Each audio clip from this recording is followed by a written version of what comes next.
Hello and welcome to VB Learning Zone, brought to you by me, instructor Alex Hadley. And in this tech help video, we're going to run through the .NET build command. So MSLearn has a .NET build article if you want to find out more information about this, but let's just jump straight in. So I've cloned the previous project from the previous videos we've been working on, just called it .NET build, and we can run .NET build, and you'll see that it restores the solution or project. It builds it using the latest version that you've got or the version that you've set in your global JSON, and then it tells you that the build has succeeded.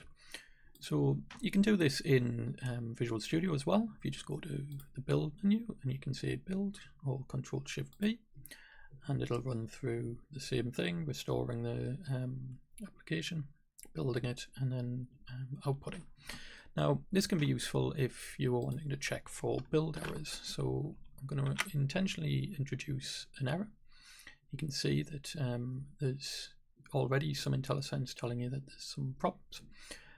But if you were to run build, you can see there were build errors. Would you like to continue and run the last successful build? You can say no. And then it'll show you the different issues. So it's saying there's a new line.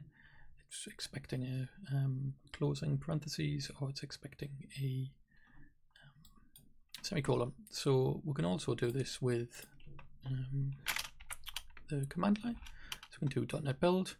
You'll see that it restores. It then tells you that it's failed with 3 errors, and then it'll tell you the same errors. So you can see this is very similar to what you're seeing there. It's just in a nicer format. So yep, this is .NET build, and it's just a way of running either build from the VS menu or directly in the terminal if you're wanting to do it in something different as opposed to VS. That's it for today. Thanks very much.